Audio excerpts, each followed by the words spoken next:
Hi, ladies and gentlemen. It's Dr. Julio Novoa. Hi, everyone. It's Danielle. Novoa? Danielle. Just Danielle. You know, I've always done it that way. Okay. Hold on, let me... Oops. Hold on, you guys. While everyone... You want to switch for a moment? No, we're giving everyone time to log in. I'll share the video.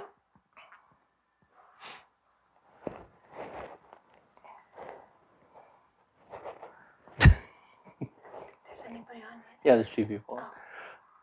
Okay, so you just... That way you know for next time. There's always a delay on the... Mm-hmm. So share. Then you're going to go share to a page. I'm already feeling warm. I know, I'm telling you. Let me go turn it. Okay. Just turn the fan. drnovoa.com. Post. And then we're gonna...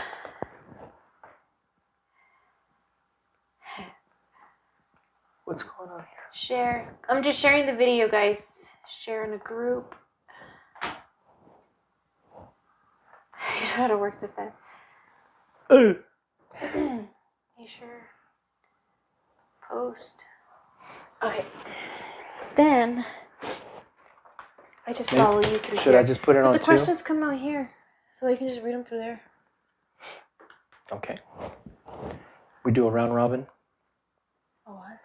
A round robin means one subject and then move on to the next subject and then move on to the next subject. Is that... You feeling anything? Is it too...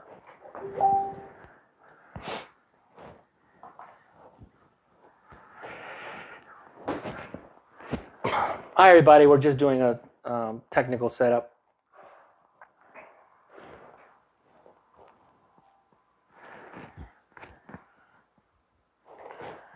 I'm just gonna follow the video on here. Yes, Danielle's here to help me, so she'll be... Yes, I am serious and I am quiet because there's nothing for me to do but just ask Help out, questions. yeah. So So she'll be helping me. She reads off all of the questions so that I can be spontaneous, and then she'll ask me to comment on something. So if you see her on her phone, it's because she's helping me, actually. Okay? let me just lower this. Okay. I think we're ready. Okay, we're ready. All right, ladies and gentlemen, thank you very much for tuning in. This time around, I wanted to catch up on some of the questions that we had last time and didn't have time to go over. So we're going to try to have a formal discussion for about an hour. First of all, I completely forgot that the theme or the main topic of last week's vlog was talking about the Medical Device Guardian Act, which is going through Congress right now. We're asked you to support it. Now, basically what that act states is that in the past, only companies were required, the manufacturer company of a medical device was required to report an adverse effect directly to the FDA. Now, there have been some getting around that, and companies haven't been properly reporting, such as Bayer, and the 16,000 adverse effects that associated with the eSure. But what was not required was that doctors send information to the FDA as well. And that's what the Medical Device Guardian Act is really all about. It's basically requiring doctors and third parties to send information to the FDA related to an adverse effect associated with a medical device. And I think that this is a great idea because basically doctors were not aware that they could even send any information to the FDA. And now, if the act goes through, then they'll be absolutely required to do that. Now, keep in mind, for example, when you have a study or a clinical study associated with a medical device. In the case of eSure, there were less than 800 patients in the original studies, followed less than 2 years. And since that time, which was more than 10 years ago, there have been an estimated more than 1 million insertions of the eSure device. However, Bayer and Conceptus, the original designer of the device, were not required to follow up with any of the patients. So they don't even know how many devices were actually inserted. So that's really important. 700 or 800 in the clinical studies and more than 1 million insertions over a 10-year period of time. And basically, patients, unless they had an adverse effect and were able to send that information directly to the FDA did not have any documentation of it. And so more often than not, patients with an adverse effect were not being heard. And it wasn't until the Issue of Problems Forum that the MAUD data, which is that particular database, actually skyrocketed from a few hundred to more than 32,000 adverse effects. So we strongly recommend that you support the Medical Device Guardian Act, and it's going to help everybody, for not just women's devices, but all devices that are medical devices that are placed in people in the United States. So that's my commentary related to the Medical Device Guardian Act. Now, the reason that I wanted to go on again was I get a lot of questions. I get a lot of medical information, charts that are sent to me for review. And I try to go through as many as I can. We get a lot of them. And what I'm coming across time and time again, it's not just the problems related to the medical device. It is how patients are being handled by doctors. In the majority of cases, if a doctor has not seen an adverse effect with a device, that doctor is basically guessing on how to manage the care of that patient. That's really, really bad. I mean, basically, patients are not only guinea pigs with the original studies, but guinea pigs on how they're managed after a complication occurs. And this is where we're running into some serious issues, because the patients have already been harmed by a medical device or a procedure, and now they're being harmed again by the doctors that the patients go to for help. And what's worse is a lot of times these doctors don't want to admit when they made a mistake. They simply do what they think is appropriate without consulting anyone, without consulting the company, without consulting people that have experience with a device, and they make a mistake that makes the situation worse for the patient. A perfect example is what's going on with the eSure permanent sterilization device. Doctors that don't have any experience in removing the eSure device are offering to remove the device simply by removing the fallopian tubes. Okay? Here's where it's a critical problem, because those same doctors are not investigating to find out exactly where the coils are. And this is extremely important. The position of the coil has to be determined before you do the surgery to remove it, because in most cases the coil is inserted halfway into the uterus and halfway into the fallopian tube. So if a doctor decides that he's going to or she's going to go and remove the coil, and half of the coil is in the uterus, and yet the doctor thinks that all they have to do is remove the tube, they're going to fragment or they're going to break the coil, and that patient's going to end up with a worse situation than she did prior to the start of the case. And unfortunately, when you have fragmentation of the coil, often it's impossible to go back and remove the fragment. And write this as gospel. I don't care what doctors say. If you leave a fragment behind, it's almost as bad or worse than the original situation of the entire coil being there. They can say whatever they want to say. The foreign body reaction is just as bad or worse if you leave a portion of the coil behind, especially if you're leaving behind a portion of the PET fibers or the polyester fibers, because you cannot pick up a polyester fiber on any scan. And so doctors don't know where they are. They don't know how to remove them. They absolutely can't remove them. Time and time again, I'm seeing case after case, doctors that are leaving fragments behind and the reason that this has happened is completely irresponsible. The doctors are not determining where the coil is before they remove the coil, okay? With the assumption that the coil is properly placed. You cannot assume that. The original studies confirmed that in 14% of the cases, now remind you, that's more than 1 out of 10 cases in the hands of an expert, these coils were improperly placed to begin with. On top of that, these coils, again, another gospel, these coils will migrate. No matter what your doctor tells you, the coil set in scar tissue will still migrate 3 to 4% of the time. So here's a doctor that's going to take out your coil, has no idea exactly where the coil is, assumes that it did not migrate, doesn't know that doing just removal of the tube is probably leaving the patient at an extremely high risk of a fragmentation, leaving the coil inside of the uterus.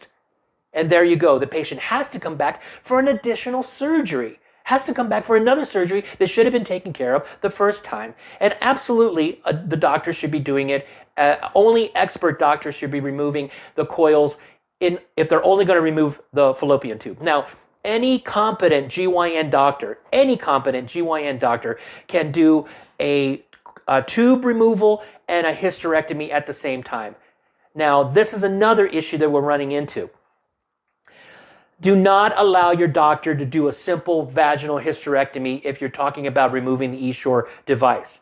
Vaginal hysterectomy does not allow you a proper approach, visualization of the fallopian tubes, and in many cases, doctors are simply cutting at the base of the fallopian tube and the uterus, fragmenting the coil and leaving pieces of the coils behind, making the situation much, much worse. No doctor, in my opinion, should be doing a vaginal hysterectomy alone. It should be done laparoscopically by either traditional laparoscopy or by Da Vinci or a mini laparotomy or a full open abdominal hysterectomy. This is the key. Do not allow a doctor to do a vaginal hysterectomy. They need to do it by laparoscopic assisted vaginal hysterectomy or Da Vinci. That's another key point. Now, let's talk about a few minutes related to tubal ligation. It is estimated which Essure is a tubal ligation, mind you. It is estimated that between 2 and 5% of patients will develop post-tubal ligation syndrome related to the manipulation of the fallopian tubes. Now, that's 1 out of 20 women, and we're doing more than 100, sometimes up to 300, 400,000 tubal ligations a year. So that's a lot of women that may be suffering from post-tubal ligation syndrome. One of the key problems related to tubal ligation, aside from Essure, is the use of an artificial type of ligation procedure, such as celastic bands, Holka clips, Felshi clips, or any permanent suture that's used rather than a absorbable suture. Now, we have plenty of patients that are complaining about issues with Felshi clips and Holka clips. Why? Because those devices are made out of metal, a foreign body to the human body. And therefore, women that are complaining about autoimmune problems with the Felshi clips and Holka clips, it's not in your head. It does exist, and it's part of what we talked about last week, part of the Asia cascade, or the autoimmune inflammatory syndrome induced by adjuvants. That's Asia. Okay, I posted something related to Asia, and I want you to seriously consider it. Now, what the problem is that most GYN doctors, most OBGYN doctors, have never even heard of an autoimmune response, a foreign body reaction, let alone Asia, and therefore are dismissing you related to the Felshi clips and the Holka clips. In the vast majority of cases that I've seen, if you remove the Felshi clips and you remove the Holka clip, the autoimmune reactions or the foreign body reactions disappear, and the patient feels much better. Now, that doesn't necessarily alleviate completely the post-tubal ligation syndrome, but it's a serious consideration. Again, you're going to have to educate your own doctors related to what's going on with these foreign bodies, and there's plenty of literature and that you can Google. Now, I'm telling you to Google literature that has been published by actual immunologists, specialists in foreign body reactions, okay? A different field of medicine, but they're experts in what I'm talking about. So everything that I'm going to tell you is not coming from my opinion, but what has been already documented in the literature. So that's post-tubal ligation syndrome, the removal of the Felshi clips, the Holka clips, and now we've got 3 of them: Essure, Felshi clips, Holka clips, and we talked about Asia. Now, why is Asia important? Anytime that you have a foreign body in your body, that's going to cause a foreign body reaction, whether or not it's breast implants, whether or not it's a hip replacement, whether or not it's a fallopian tube occlusion with a celastic band, Felshi clips, Holka clips, whether or not it's a vaginal mesh, abdominal meshes, which those are absolutely catastrophes that you're looking at related to abdominal and vaginal meshes. Now, what we're looking at is that that Asia effect can trigger or worsen underlying autoimmune conditions such as hypothyroidism. Chronic fatigue syndrome is big on the list. Fibromyalgia, chronic pain syndrome, and Sjogren's syndrome, which is lacrimal and salivary reduction of production of natural fluids. That I posted something about Sjogren's syndrome specifically because that might be part of the explanation as to why people that have implants in place, specifically eSure, may be losing their teeth, or why they're losing their teeth with dental caries and with fractures or complete loss of teeth. Now, why is this important? Going back to post-tubal ligation syndrome as well. It's important because what we found in the studies or the reports that I've been looking at, sometimes it takes over 5 years to be able to notice the autoimmune response. You may notice it immediately, but because of the trigger effect, because of the genetic predisposition in some women, it takes on average between 3 and 5 years for some women to show signs of these foreign body reactions. And therefore, you're already probably past the 2-year statute of limitations related to issues with a foreign body reaction from your original doctor. Your original doctor is going to say, I put in those things 5 years ago. It can't possibly be associated with the device that I placed. That's the dismissiveness and the fact that they simply don't understand what we're talking about. Okay, so that's key. Remember that the foreign body reaction can occur immediately, but we have seen with the published studies from the immunologists that it can take a good 5 years before some women notice that. Now, the manipulation, here's another key, throwing something out related to hysterectomy. If you have the removal of a cyst, an ovarian cyst, if you have the removal of your uterus related to any surgery, you have between a 5 and a 15% possibility of having premature ovarian failure. So basically going into premenopause. Okay, so a simple hysterectomy is not as simple as people think. You can literally go into early menopause related to the removal of an ovary, because within 5 years the other ovary can fail, or removal of the uterus, within 5 years both ovaries can fail. So these are very, very serious situations that can occur. Obviously, they're not being properly discussed with patients because most patients would probably say, I don't even want to have my tubes tied. I don't even want to have a hysterectomy. And as I'm always telling you, the male should always have the vasectomy. That's the least likely procedure to cause a complication related to permanent sterilization. Always ask your husband or your boyfriend, significant other, to get the vasectomy rather than you get the tubal ligation. Let's move on to vaginal meshes. Vaginal meshes, abdominal meshes are horrendous devices because not only do they cause an inflammatory response, they actually can shrink around natural tissue and almost be cemented in place. This means that for the rest of that patient's life, she can be suffering from chronic pelvic pain, pain with intercourse, the inability to have intercourse. And the difficulty is that it's like cement. It's very difficult to go in there and take out these vaginal meshes, these abdominal meshes after they've been placed. So why does this occur? The foreign body reaction to the vaginal meshes, to the abdominal meshes, has been shown time and time again to occur.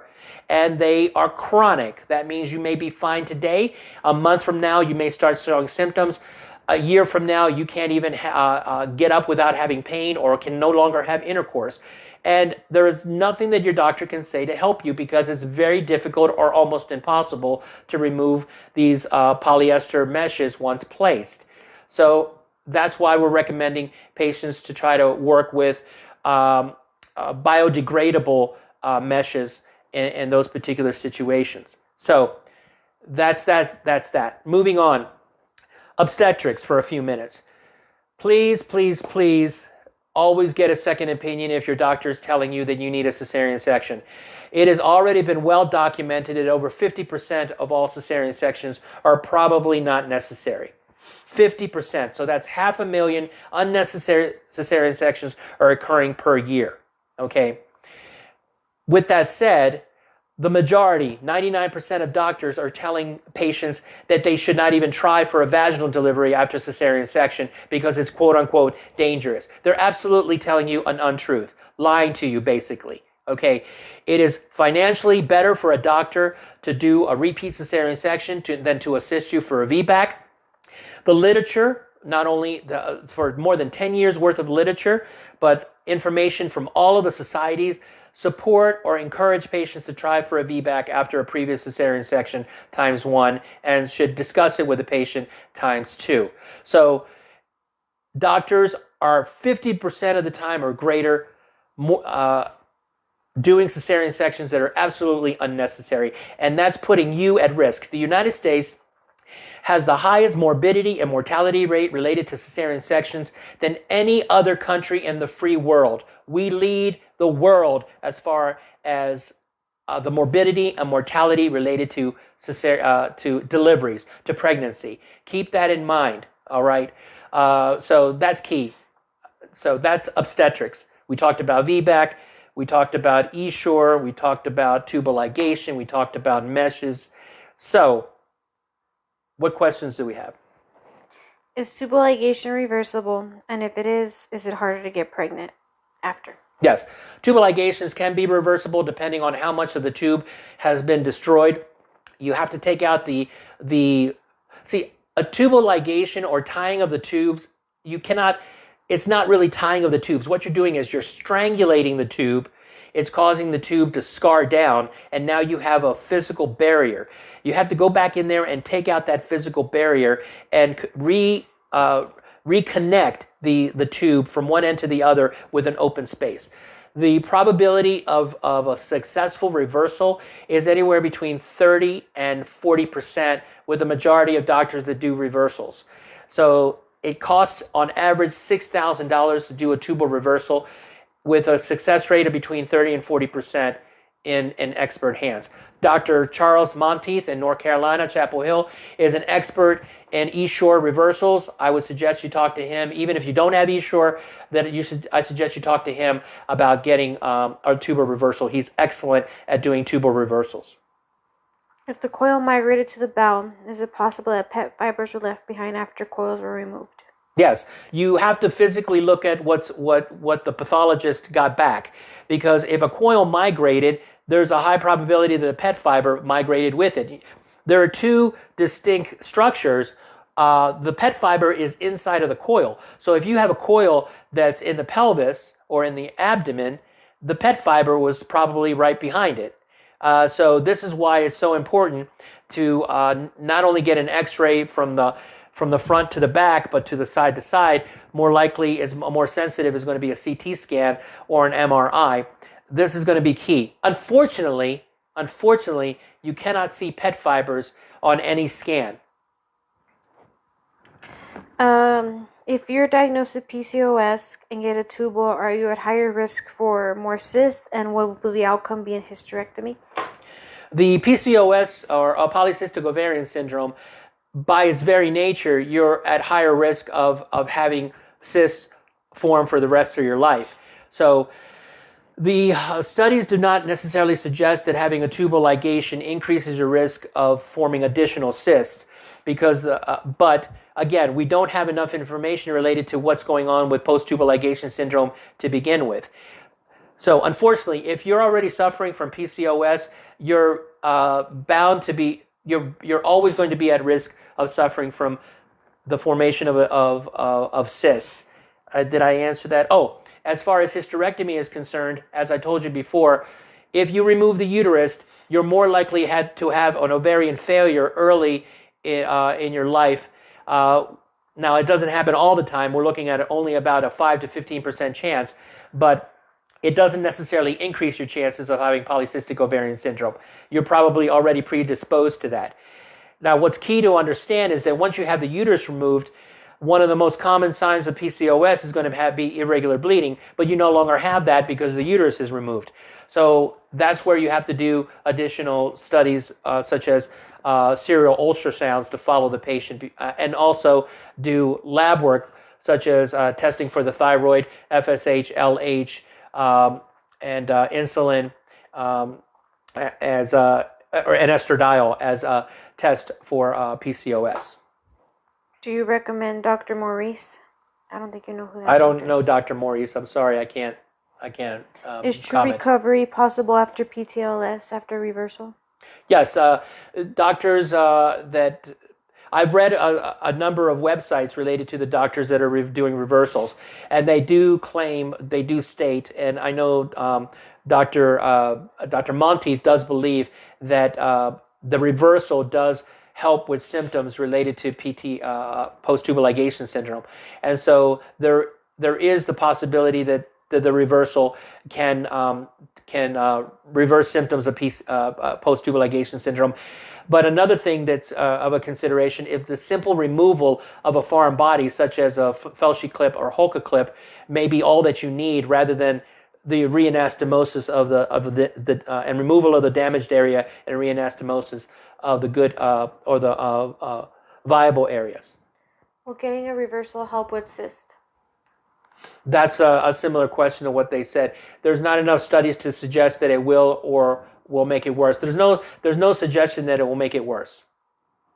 Will hormones level back out? How soon after reversal should someone wait to have any testing to see if things have changed? What test should be done? This is where it becomes interesting related to hormone levels, because you should give it about 3 months before you have your hormone levels tested. But the problem is this: there's such a wide range of what's considered to be normal. And even for a woman whose hormones may have been low and now are high, that still doesn't mean that there's a problem. So we don't have a quantitative way to say, hey, you're getting better. It's basically, how does the patient feel? Almost always we're going to go with that. How does the patient feel? Is she feeling better? Because whatever the tests say, whatever the levels are that we get from the blood work, doesn't necessarily represent how the patient's really feeling. That's all the questions. Okay.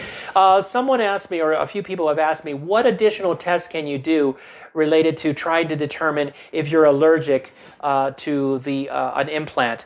And what's interesting is, again, I've been doing this for 5 years, but I keep reading, and it's amazing to me that I didn't come across this earlier, is what's called a Melissa test, either the LL Melissa or LT Melissa. Sorry, my son. I don't know if I should go check on him. You can go check on him. The Melissa test, which is the memory lymphocyte immunostimulation assay. Now, Melissa assay is actually done in cases where there's an occupational therapy, occupational medicine. Pardon me. So, and commonly run in people that work with heavy metals or in an environment where metals are used, so such as beryllium and nickel, for example. Now, what's going on there is that the Melissa test shows it's a blood test, and what it does, it shows that your own blood cells, the lymphocytes in your blood, can become sensitized to metals, and so the test will show an association of whether or not you're allergic to metals such as titanium and nickel. And this is something interesting, is that even if your skin tests have been negative for nickel or titanium, you can still show a positive on a Melissa test or Melissa assay. So who runs the Melissa assays? Like I said, normally it's going to be occupational medicine, but your allergist can run it, your rheumatologist can run it, or your immunologist can run the Melissa test. So on top of the other tests that I was suggesting to evaluate for autoimmune responses, such as TSH for the hypothyroid test, lupus panel for lupus associated, Sjogren's syndrome, which is Rho SSA and La SSB, as well as anti-nuclear antibody screen and rheumatic factor, you might want to consider doing a Melissa assay to see whether or not you are allergic to nickel or one of the other metals that are associated with implants. What is key, and that cued me for something else, it doesn't matter what your doctor says.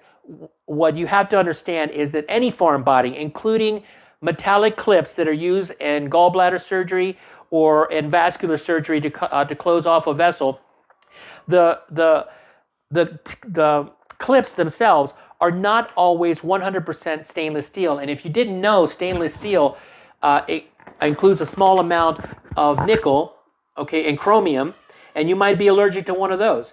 Also, titanium clips also are not 100% pure titanium.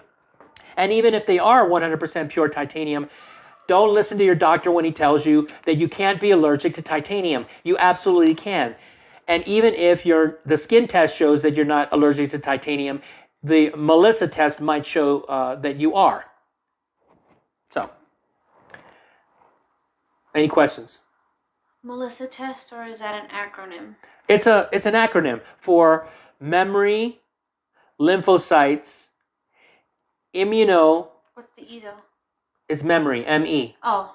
Memory, lymphocytes, immunostimulation assay, Melissa.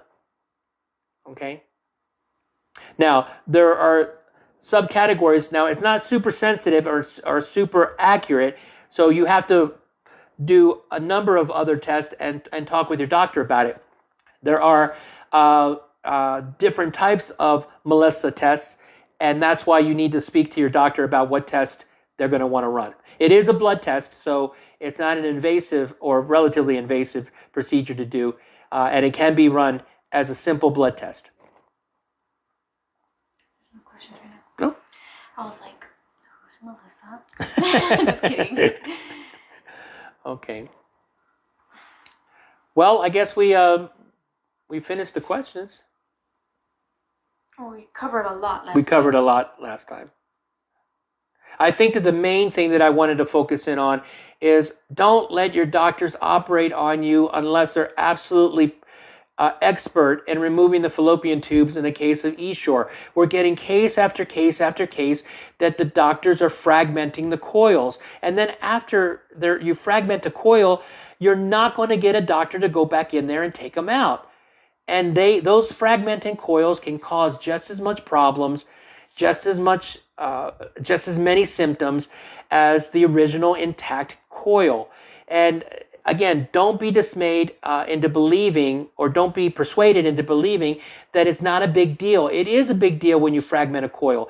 And all the doctors have to do is test you. They should be testing you with a CT scan.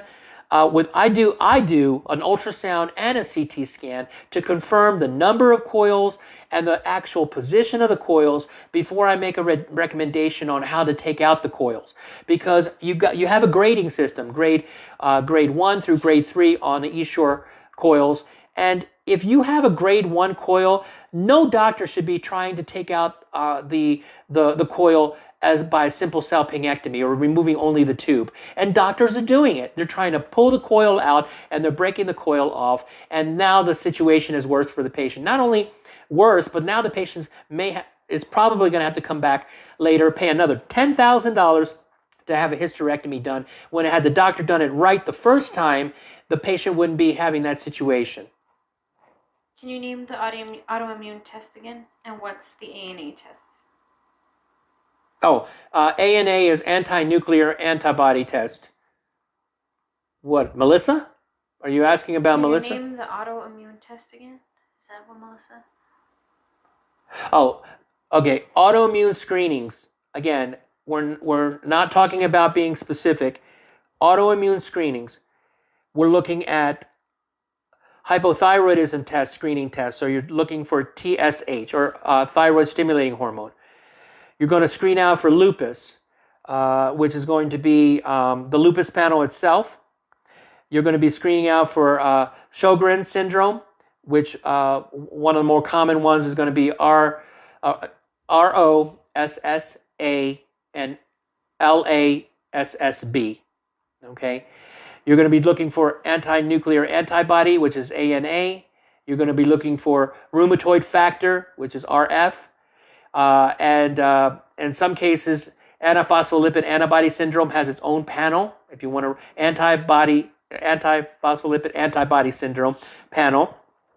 And Let's go back to Melissa. Melissa, although it's supposed to, most of the time you go with Melisa, meaning something individually for each letter, but in this case it doesn't.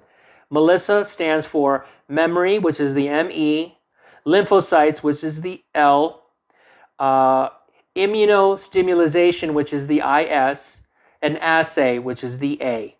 Now, that test is commonly used to rule out sensitivity or hypersensitivity to metals such as nickel, chromium, beryllium, I can't even say that, and titanium.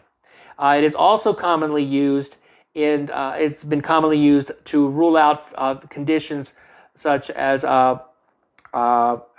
associated with ticks. And so also not only for metallic components, but infectious components like Lyme's disease.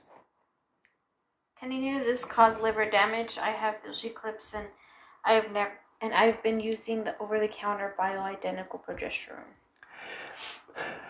Over-the-counter any medication that you take, if you're taking Tylenol, if you're taking Motrin, if you're taking estrogen, if you're taking progesterone, all of these, simple aspirin, vitamin supplementation, especially if you're doing megavitamins, all of these are processed, except for the water-soluble ones, are processed through the liver.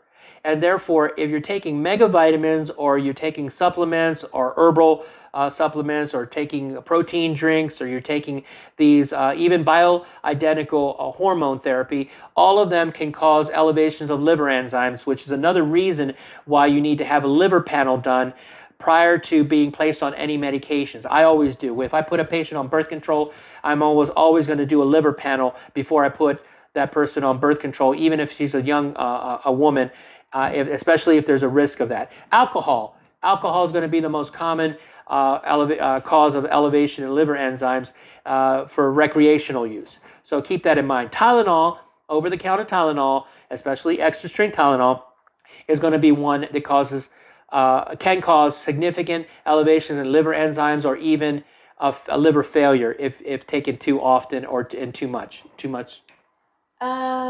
If it's a 30 to 40% chance of getting pregnant after reversal, why do doctors say it can be up to 80%? I guess it's different. Well, because we're looking at the reversal itself is successful in 80% of the cases based on what some doctors are able to do. But over time, the fallopian tube can close back up. It can scar back down. Also, you have to understand that when you reverse the tube, you still have a defect of where the tube meets one tube meets the other. That defect can make it difficult for a natural motion of sperm or the egg to move down the fallopian tube, and therefore that can be another reason why you can have a successful reversal of the tube in 80% of the cases, but successful pregnancy is usually 30 to 40%. Now, if you have a doctor that's superb and has an 80% reversal rate and 80% success rate of pregnancy, hopefully that doctor has published, because most doctors can say that they have a very high success rate, but the proof is in the pudding, and so where is it on paper? Yeah, that's it right now. That's it? Mm-hmm. Okay. Well, I hope this was helpful. Another short discussion. If you have any more questions, please ask them now, because if we don't, I think that I've spoken a lot about everything over the past two vlogs.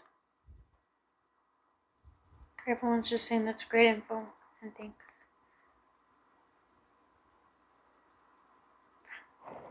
We good? You're not.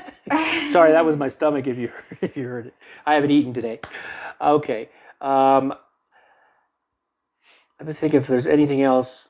Okay, so Take-home messages, please support the Medical Device Guardian Act. It's going to help everyone. It's going to help doctors be more accountable. It's going to help manufacturers be more accountable. We need your vote. We need you to call your congressman and have them support these particular changes. Please take any information that you get from your doctor with a grain of salt. Please do your own research, especially for patients that are getting dismissed. A lot of time, and you're gonna get pushback because there's plenty of doctors that don't like to be schooled on something that they think that they know. In reality, they don't. But it's important for you to understand what, as part of informed consent, what is really going on, because we doctors simply don't do it. I've been doing this for 5 years now, studying as much as I can, and I'm still learning something every single day. Like I said, I just recently read about Melissa, and it's been part of occupational therapy or occupational medicine for more than 10 years now. So, in any event, I hope this has helped you. Please do not allow a doctor to operate on you with whether it be the Essure coils, Felshi clips, Hulka clips, without doing some type of preoperative scan. Don't believe it when your doctor tells you that a coil, a Felshi clip, cannot migrate. They all migrate.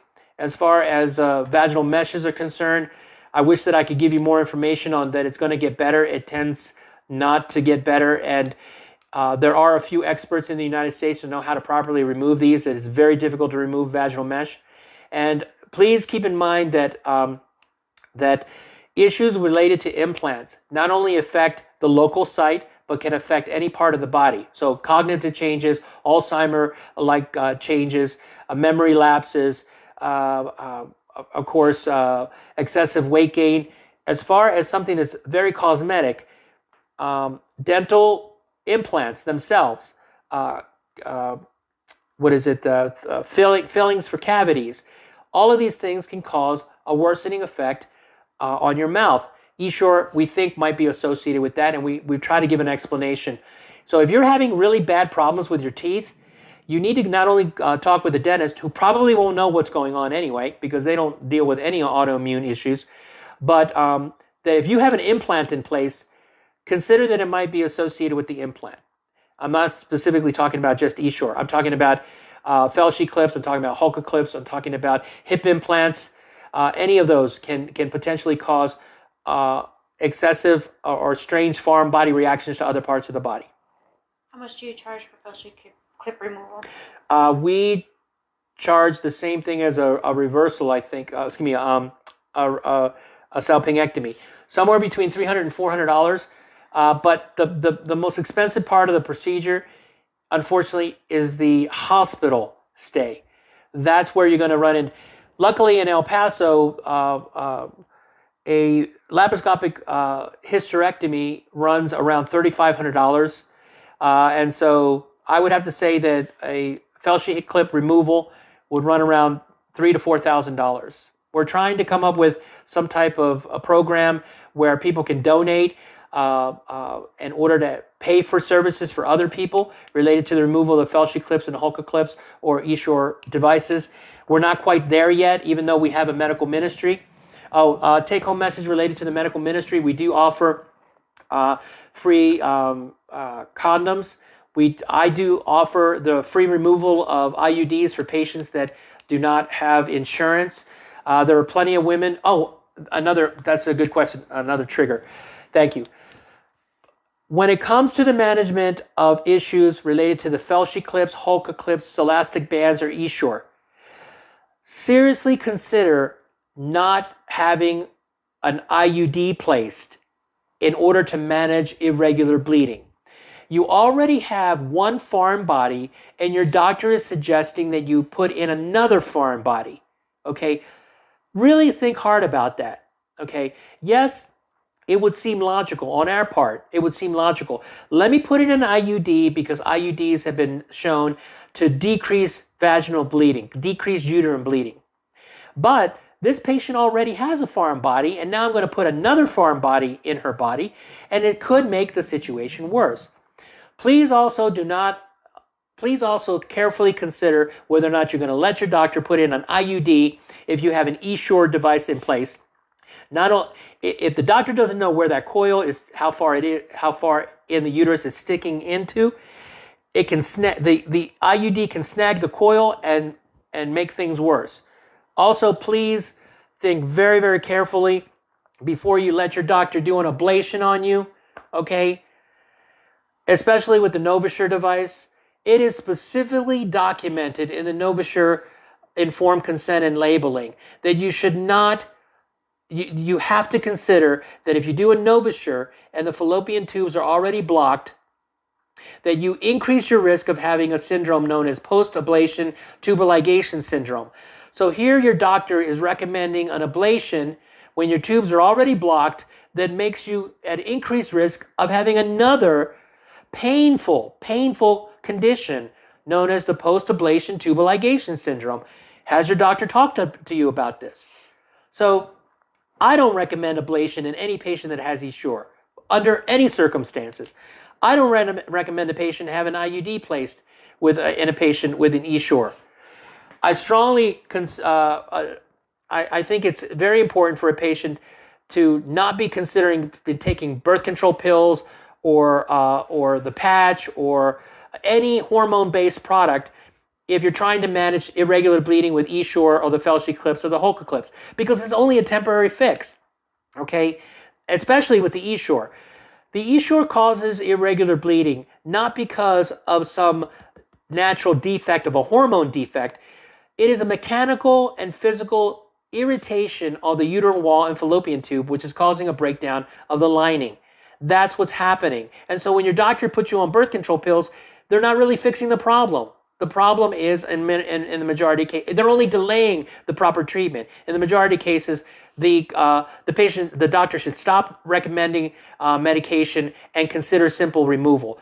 This is keenly important, and I want all of you to look this up.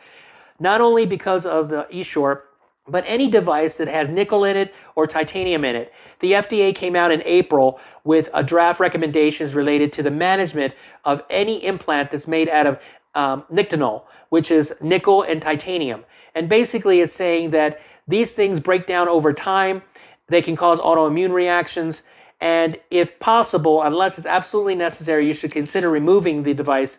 And this is something that you're not going to hear from your GYNs, because they're not going to the FDA websites, and they're not going, and Bayer's not posting any of this information. So if you've got any type of metallic device in it that's got nickel or it's got titanium in it, please talk to your rheumatologist, your immunologist about having it removed, unless it absolutely has to be there. That's another key point. Are Mirena and Liletta the same? They're very similar. They're branded differently, and I think it's a different company, but basically they're IUDs. Will medical records say what kind of clips were placed? They should. The medical records should tell you what type of clips were placed. Oh, back to OB. One of the most common descriptions of why a patient needs a cesarean section is going to be something called a non-reassuring fetal heart tracing. Please, please, please, if your doctor tells you that you have a non-reassuring fetal heart tracing and you have any concerns related to that diagnosis, ask for a copy of the fetal heart tracing. When they're listening to the heartbeat of the baby and they're documenting it on the computer, they're documenting it on paper. Why? Because hospitals are destroying these tracings, and you will not be able to figure out whether or not the doctor was not telling you the truth and just called it quits because it was a holiday, because it was a weekend, because they were coming off shift, or they just were plain tired. I'm seeing it over and over and over again when we're asking for medical records that when they ask for the fetal heart tracings when a patient is laboring, they're not there anymore. Okay, so ask for a copy of your fetal heart tracing, or ask for a copy of your medical records right after you deliver and before you leave the hospital. Key, that triggered a medical record question. I think those are the questions so far. Okay. I think we're good. You need to eat something. Yes, I need to eat something. Well, we're going to finish 10 minutes early unless someone has a particular question. Please ask now, because we're going to finish up. Anyway, anybody in El Paso, I wish I could help everybody, but anybody in El Paso that has a problem with Essure, We do offer free consultations. We can't offer it to everyone, but please make an appointment calling 915-595-9944. We give free consultations for patients that don't have insurance for Essure problems and concerns. We do remove Mirena IUDs, which generally can be up to a $500 fee. We do remove the Mirena IUDs for patients that don't have insurance at no charge. We offer free condoms for as far as birth controls is concerned. We run a teen center. We run STD center. Another thing, a common oversight for patients that are chronically suffering from discharge, whether or not it be associated with a foreign body such as the Essure or Felshi clips or the Mirena or the Paragard IUD. If you're chronically having a vaginal discharge and it's been described as bacterial vaginosis, please request not only an STD panel be done or STI panel for the more common sexually transmitted infections. Please ask for a testing of mycoplasma and ureaplasma, because mycoplasma and ureaplasma occur in between 20 and 30% of women.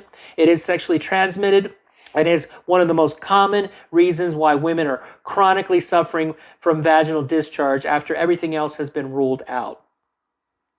I heard you say something in the last live video about prescribing your wife low-dose estrogen for hot flashes. I can't recall if it was through birth control or not. It's through birth control. Yeah, And do you suggest synthetic hormone replacement or the bioidenticals? The bioidenticals are fine. They usually cost 5 to 10 times more. It's not what you're looking at in related to hot flashes is what are the side effects. Okay, if you're having a side effect, then maybe you should try a bioidentical. If you're not having a side effect, the body basically breaks them all down and uses them in very similar ways. So if a patient was having a side effect to a synthetic hormone, I would consider giving them a prescription for bioidentical. If they're not and they're tolerating it well, usually the generic versions now are significantly lower in price as compared to the bioidenticals. And maybe you can find it for less expensive, but that's great. So when we're talking about hot flashes, which again can occur in any woman that has an issue related to her ovaries, fallopian tubes, or uterus, we're working with low-dose estrogen as birth control pills. And we're moving up in the dosing depending on what the side effects are and whether or not that cures or helps with the symptoms. If I have 3 C-sections, is it safe to have another one? It's not recommended. As far as having another C-section, key thing. When you've had 3 or more cesarean sections, the risk of a complication goes up, but not significantly goes up. What has been a miscommentary over and over and over again is that women are being told you can only have 3 cesarean sections and you have to stop having any more babies. That is not true. In the majority of cases, women can continue having more than 3 cesarean sections and still have more children. I personally, when I was back in Baltimore, we were doing cesarean sections on women that have had 10 babies, 10 previous cesarean sections, because there was a large Hasidic Jewish population in Baltimore that believed in having large families. And so we were doing a lot of cesarean sections on women that had multiple cesarean sections, more than 5, up to 10. I remember one, it was even 13 one time. I routinely do cesarean sections in women between 3 cesarean sections and 5 cesarean sections. No more than 5, simply because the patient decides that she doesn't want to have any more children. But would I accept a patient that had 5 previous cesarean sections and encourage her to have as many children as she wants, as long as there hasn't been any problems? I would encourage her to do that. So don't be misled into thinking that you can only have 3 cesarean sections. Please get more information or a second opinion related to that. Now, as far as having a VBAC, a vaginal birth after cesarean section, the recommendation is you should only have had 2 previous cesarean sections. I do allow for VBACs with previous cesarean section times 2 with a 90% vaginal delivery rate related to that.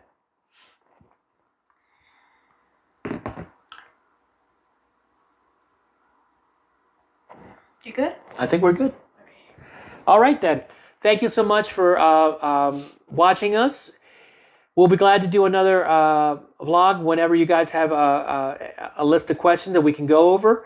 And I appreciate your time. I hope that we've been able to give you some good facts and to try to give you an idea of exactly what we're doing wrong as doctors. We are doing things that are wrong. And unfortunately, women are suffering because of it. I finally decided I wanted to talk about that because it's becoming a real problem. And unfortunately, women are really suffering because of it. All right. Please share this video along with the first video that we did. Please share it with your friends and family. I strongly recommend that you watch The Bleeding Edge on Netflix, which is a documentary. I did a portion of I was someone that spoke related to that in that particular documentary, but it's a very good documentary related to what's going on, the problems related to the FDA, manufacturers, doctors, associated with implants. All right? Okay. Thank you so much for watching. Good night. Good night. Good afternoon. Bye.